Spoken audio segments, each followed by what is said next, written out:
The next one is going to be Mr. Nir Nice, Principal Architect at Xbox Life Recommendation System, Microsoft. Nir is a graduate of the Hebrew University, and I understand that he has worked on a variety of large data mining challenges.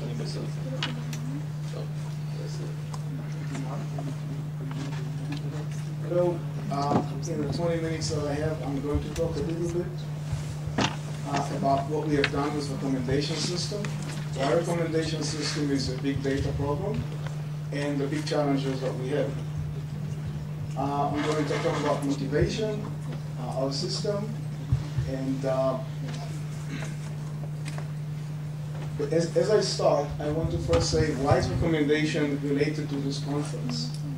What is recommendation system? So you can think of recommendation system as a system that simply suggests to you what to do or what to consume.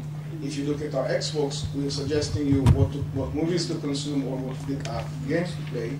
If you go to Amazon, they suggest you people that buy this book also buy that book.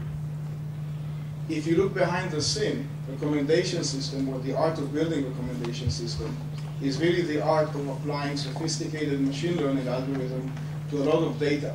Data that changes significantly almost every day, data that is accumulated every day, and user operations that are varied. What is the scenario? When is recommendation system really applicable? So the big time or the big scenario where recommendation is good is when you have a very large catalog, where you have a long tail, where we see that people may be interested in the content, but actually are not aware of. If you only have 20 or 30 or 50 items in your catalog, probably word of mouth is sufficient and there is no advantage to recommendation system. So the main role of recommendation system is to really introduce to the user items from the long tail. Movies that maybe your friends sell, books that maybe other people like you like to read, and you will find applicable. However, if you will only introduce long tail or unknown items to you, there will be a challenge of maybe I don't trust the system. All these items are completely bizarre, and why should I go and consume those items? So the second type of content that recommendation system need to introduce is content that would increase the user trust. Content that I know, content that is similar to what I've consumed, sometimes even content that I already consumed, present it again so I feel comfortable and say, oh, maybe the other item that I don't know is good and I want to consume that. Bracha talked at the beginning about business goals. So when we're looking at these kind of systems in the industry, we're not just looking to see if we can solve the challenge of machine learning or data mining. We're also looking to see what value they bring to our customers and to us. And when we're evaluating recommendation system, we're typically looking at three things. The first one is really the business goal. Increased consumption or engagement, which amounts to either more revenue to the company or more users that then use the system and indirectly, again, bring revenue, bring consumption, bring market share. The second one is we want to see that recommendation becomes a key discovery experience. Until today or until recently, the most common way to find content in the catalog is to search for it or browse the catalog. If we want to have or to measure how successful our recommendation system, we would like to see a shift where more and more people are going into the recommender and ask the recommender or expect the recommender to suggest what content to use. And the third one is related to the second one and also to user trust. We would like to see that users not only using it first time, but actually continuing and using it more and more. A little bit of why this is even interesting. So the first two quotes that I have is actually quotes from Amazon. And if you go and you look in different Amazon material, you see that Amazon claims that about 30% of their market share or their revenue or their sales are coming from personalized recommendation. More interesting maybe even is the second quote from Netflix. Netflix claimed that almost 70 or 80% of their revenue or their sales come from personalized recommendation. I think it's less common in Israel, but those that are familiar with the experience of Netflix in the US, people consume almost entirely movies from Netflix because of their personal recommendation. The third one is actually some quotes that we got from our users, or from the people that put content on our Xbox when we started to introduce the system. And we sure do see that the result of introducing a recommendation system immediately increases significantly the use or the consumption of long-tail items and items that before that were not consumed. A little bit about the system that we have. So our system has been in production for almost 2 years, or 2 holidays. In the big industry, you measure stuff by the Christmas time in the US. So 2 Christmases, that means 2 years. We've been serving both what we call item to item, sometimes called related. So when a user browses an item, we suggest what other items are related to it. And as well as user to item, when the user comes in, we tell the user, based on what we know about you, here is what we believe is useful for you. We're serving about a total of 15 scenarios, which including recommendation for movies, for games, for videos, for television, for music. And maybe one of the more interesting aspects of our system is that it adapts to what it sees that the user is doing in real time.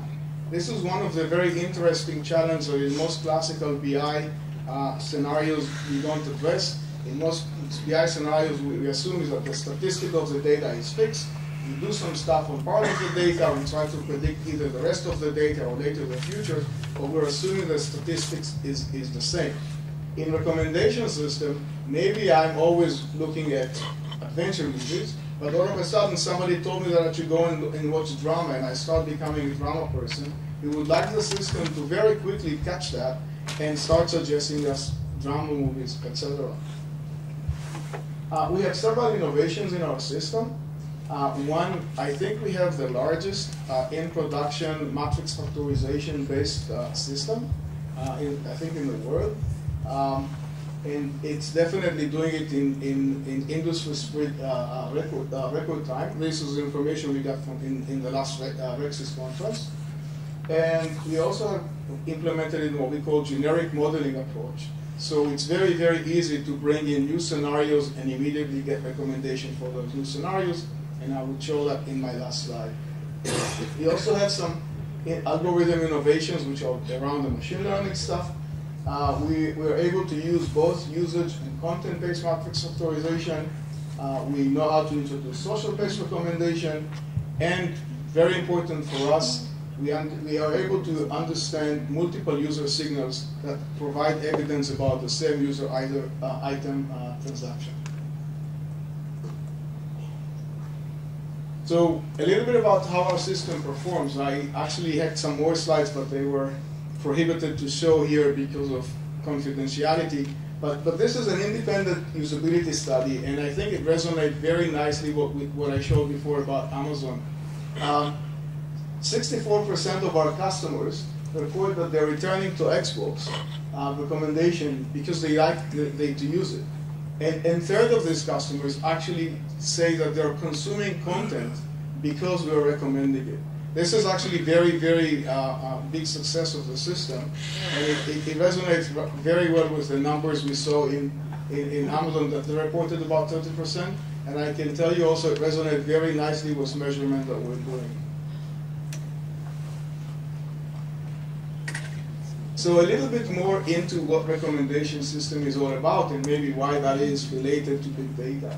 So imagine that we take all the users, and this is like the 60 million users we show on the left side, and we take all your catalog. It may be 30K in that particular example, it may be 5 million in case of music, or any number, you choose the number.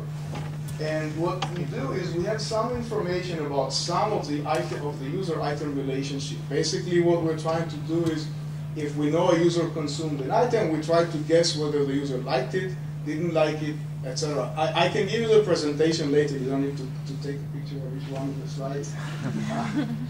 So we try to understand what's the relationship between the user and item. And what we get is what we call sparse matrix. We have, for every user, we have some knowledge about very few items of the catalog. Because remember I said long tail item, or long tail catalog. But for every item, or most of the item, we have quite many users that have consumed that. So it's a pretty sparse matrix.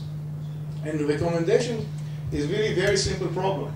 Try to predict what the question mark should be, and then use some kind of psychology to decide which items from those question marks you want to present to the user.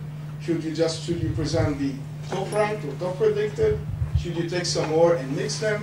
Should you mix some good predicted with some poor recommendations so the user trusts the system? All kind of psychology around that.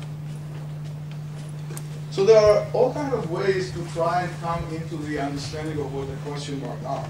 First of all, there is a big question whether we're using what's called collaborative filter, which is just an observation that the user consumed the item, or do I try to use some knowledge about the items such as features? I know who's the director, I know who's the actors, and I try to predict from that. Then, regardless of what the checksmarks are, what do I use? There are a variety of methods to derive the question marks. There is what's called Jacquard, there is what's called cosine similarity, and many other things. The method that we have chosen is what I believe, or what we were able to measure as the most promising, the most successful one, is matrix factorization. And so we're using matrix factorization, and eventually we're able to convert the matrix into a latent space, multi-dimensional latent space, where each item and each user is assigned a vector. And very briefly, if two vectors are closer in their angle, they're more similar to each other. Or more precisely, it's the dot product between them. So that's a system. There are some challenges with that. The biggest challenge, and this is why I said before that it may be the biggest or the largest matrix factorization system in the world, the biggest challenge is how do we implement a big matrix factorization in a system?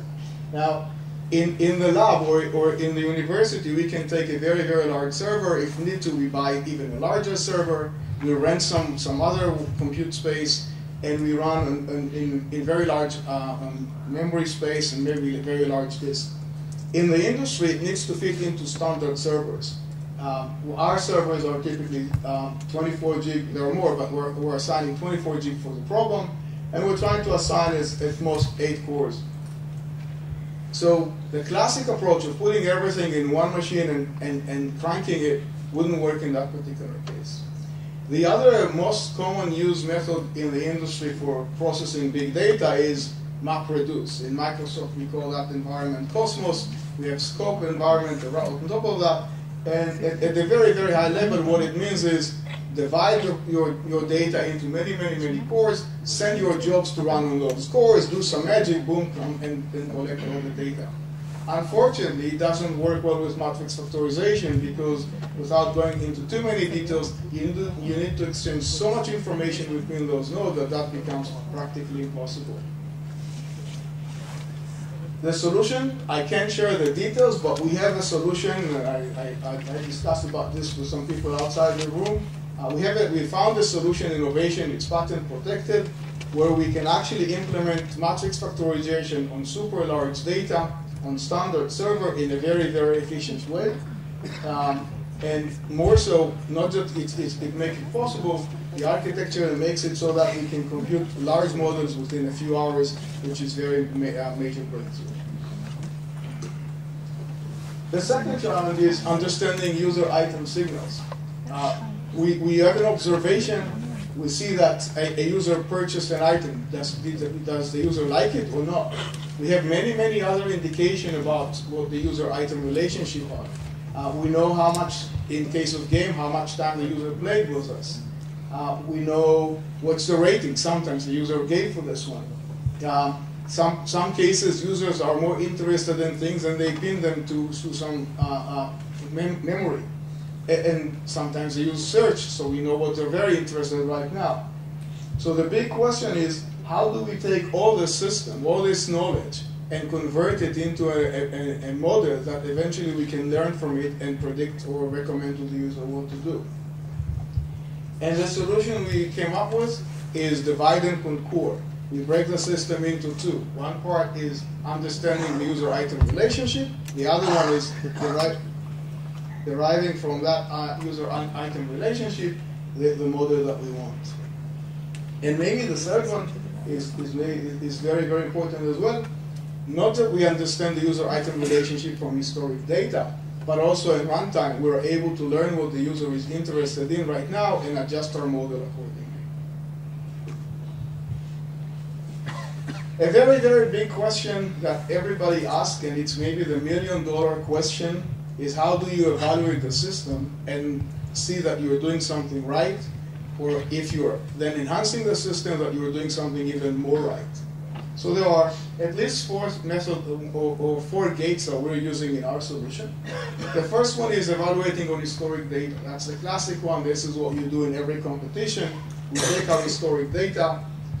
Yes, we prevent leaks. We make time bounds. We train on some parts. We then validate on the second part, and then we test on the third part. And there are a variety of methods to know whether you're predicting right. There is something called leave one out, something called mean percentile rating, variety of methods that involve around precision and recall. And we're doing this. This is our first score of 5 minutes. So I'm done. And we're doing this, and this is very good for the beginning. But it doesn't really tell us what's going to happen in the market. And maybe more important than it doesn't tell us, what we really are trying to do with recommendation is influence the users. So we're trying to do something that is not even going to predict the data as we're testing it. So the second one is what we're doing is we're using what we call ground truth. We have some experts in those domains, and they produce to us fake users or fake items, and we'll try to see if we can really predict or recommend to those items and users the right stuff. And then we go to real users. The first one we do is user studies. We have groups of users. We give them recommendation. We work with them iteratively, and we learn what they do. And last thing that we do is A/B experiment. We just fly 2 of those systems next to each other. We see how the crowd behaves for a while. We measure results, and then we decide what to do with what we see. This is the architecture, very, very high level. No need to take a picture of it. It's in many of the patents that are published. There are 2 parts of the system. There is what called the offline, in which we compute the model. There is what called the online, in which we are eventually computing the recommendation, but we're also taking real-time feedback into the system. The work we have done, the group has been doing this work for almost 3 years by now, became a very successful story in Microsoft. And the result of our group, by the way, I didn't mention, but the group is based in Herzliya, in Microsoft Herzliya in Israel. And we're working actually very closely with the department here, with Bracha and Shai and Lior. So the success story actually brought 2 more groups that are doing this recommendation to Israel. One is doing recommendation in Bing. The other one is doing recommendation on Azure. And these groups took our technologies, and this is what I said about generic modeling. They threw in different scenarios. They threw in an e-store, they threw in books, they threw in an app marketplace, and MPR, which is the lower the number, the better it is. They got really, really good numbers. Very, very surprisingly, this is like a 1 or 2 week worth of work without even trying to adapt or modify the system. So overall, we're very happy with the results we're seeing. It seems like a very promising system. And now I have to pay my corporate taxes. These groups are great to work in. And this is a slide I was asked to support, but honestly, it is a great place and great groups to be in. And we have a booth outside here, and Limor from recruiting is there. So we're very interested in interns, masters, and people that are learning for masters, for doctorates, and also FTEs and researchers. Please go and meet Limor or meet me, and we would love to see you with us. This is it.